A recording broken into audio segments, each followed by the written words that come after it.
हाँ, तो विद्यार्थी मित्रों આપણે જે વાત કરતા હતા કે બંધારણમાં ભારતને રાજ્યનો સંઘ એટલે કે યુનિયન ઓફ સ્ટેટ તરીકે એનું વર્ણન છે એ કરવામાં આવેલું છે. એટલે ટૂંકમાં તો કે સંઘના બધા રાજ્યો અને રાજ્યનો બનેલો સંઘ.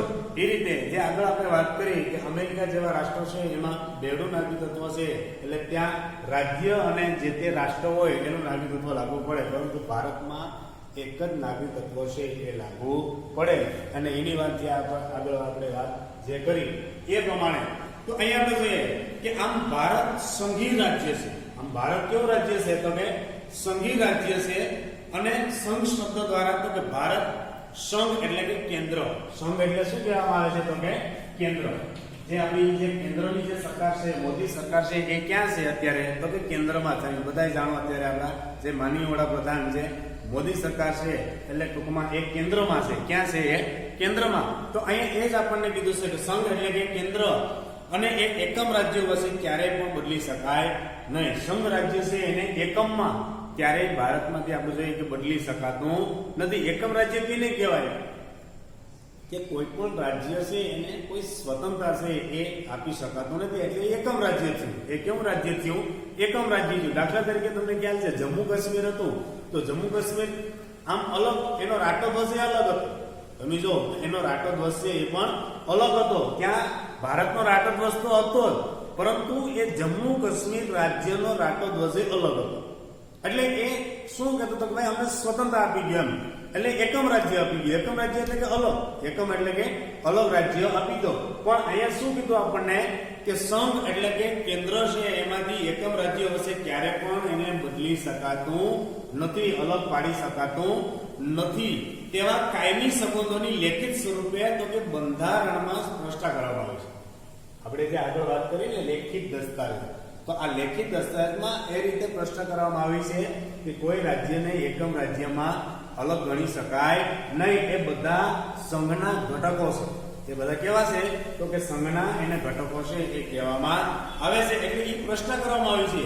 અને એકમ રાજ્યનો કેન્દ્રથી છૂટા પાડવાનો અધિકાર નથી.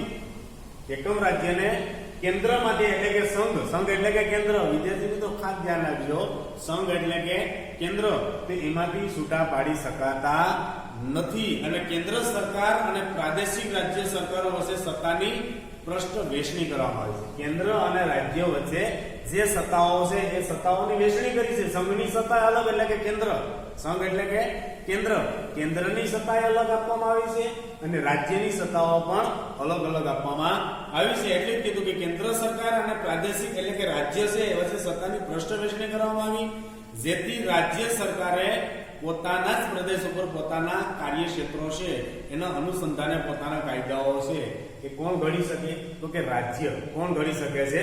રાજ્ય. કે રાજ્યને અલગ સત્તા આપી, રાજ્યને અલગ સત્તા આપી છે એ પ્રમાણે રાજ્ય પોતાના કાયદાઓ છે એ ઘડી શકે અને રાજ્યનો વિકાસ એ રીતે એ પોતાની રીતે એ રાજ્ય કરી શકે. ઉદાહરણ લઈએ કે દાખલા તરીકે આપણું ગુજરાત છે. ગુજરાતમાં અત્યારે તો કે ભાઈ રૂપાણી સાહેબની સરકાર છે. તો રૂપાણી સાહેબની સરકાર દ્વારા ખાસ તો કે એ કાયદાઓ ઘડી શકે, કારણ કે સંઘથી અલગ છે આપણું રાજ્ય. સંઘથી અલગ, સંઘના ઘટકો રાજ્યો, પણ જવાબદારી કેની હોય છે? રાજ્યની હોય કે એ પ્રમાણે રાજ્ય છે એ ખાસ કરીને તો કે એ જે કંઈ કાયદાઓ છે એ બધા ઘડી શકે. અને એ પ્રમાણે આપણે જોઈએ કેન્દ્ર અને રાજ્યો વચ્ચેની સત્તાના વિભાજન થકી બંધારણમાં બક્ષવામાં આવેલી સત્તાઓ ભોગવે છે.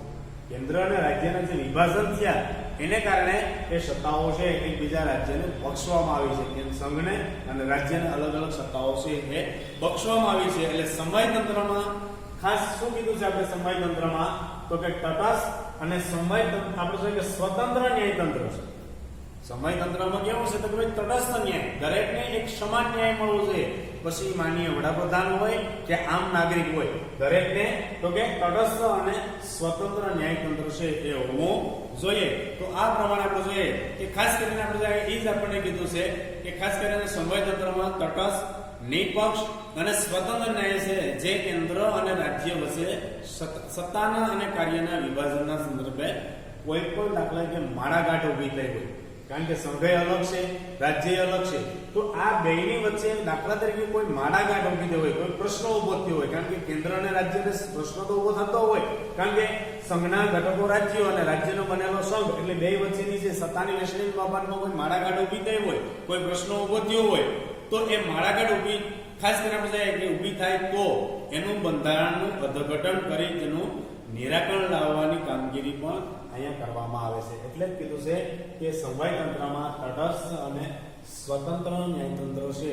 એ રીતે તો કે સંઘ અને રાજ્ય વચ્ચે દાખલા કે ક્યારેક કોઈ એવો ઝઘડો ઉભો થયો હોય તો એ રીતે તટસ્થ રીતે ન્યાય આપવાનો હોય છે. પછી સંઘ હોય કે રાજ્ય હોય, સંઘ હોય કે રાજ્ય હોય, એને તટસ્થ ન્યાય છે એ આપવાનો હોય છે. તો ભારતમાં કેન્દ્ર અને રાજ્ય વચ્ચેનું સત્તાનું પ્રશ્ન આમ વિશદ વિભાજન કરવામાં આવ્યું છે. સંઘનું એટલે કે કેન્દ્રનું અને રાજ્યનું આ બેનું વ્યવસ્થિત રીતે વિભાજન છે એ કરવામાં આવેલું છે. તો એના માટે આપણે જોઈએ કે 3 યાદીઓ બંધારણમાં મૂકવામાં આવે છે. કઈ કઈ યાદી છે? તો કે રાજ્ય યાદી, સંઘ યાદી, રાજ્ય યાદી અને સંયુક્ત યાદી. આ 3 યાદીઓ મૂકવામાં આવે છે. કેન્દ્રની એટલે કે સંઘ યાદી કહેવામાં આવે છે, રાજ્યની યાદી કહેવામાં આવે અને સંયુક્ત યાદી. આ રીતે આપણે આવી 3 યાદીઓ છે તે મૂકવામાં આવી. તો ખાસ ધ્યાન રાખજો, 3 યાદી વિશેનો કોઈ પ્રશ્ન તમને પૂછાય કે કેન્દ્રમાં સંઘ યાદી જણાવો, તો ટૂંકમાં એવો પ્રશ્ન પૂછાય તો વિદ્યાર્થી મિત્રો ખાસ એ ધ્યાન રાખવાની કે સંઘ યાદીમાં કુલ 97 વિષયો છે. કેટલા વિષયો છે? 97 વિષયોનો સમાવેશ કર્યો. તમને ખાલી જગ્યામાં આવો પ્રશ્ન પૂછાય કે સંઘ યાદીમાં ખાલી જગ્યાએ વિષયોનો સમાવેશ કરવામાં આવ્યો. કેટલા વિષયો છે? તો કે 97 વિષયો છે. એ 97 વિષયોનો સમાવેશ છે આપણે કેમાં કરવામાં આવ્યો છે? તો કે સંઘ યાદીમાં, જેમાં કાયદો ઘડવાની સંપૂર્ણ સત્તા તો કે સંસદ ધરાવે છે. આમાં સંઘમાં જે કંઈ કાયદાઓ અત્યારે દાખલા તરીકે ભારતમાં જે કાયદાઓ આવે ને એ કાયદા કોણ ઘડે? આપણી સાંસદ. કોણ ઘડે છે? સાંસદ અથવા તો પાર્લામેન્ટ. આપણે શું કહીએ એને?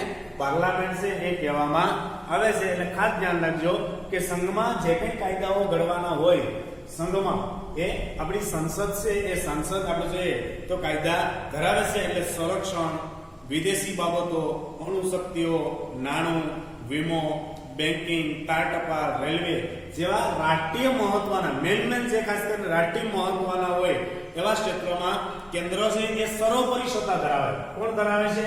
કેન્દ્ર એટલે કે રાજ્ય.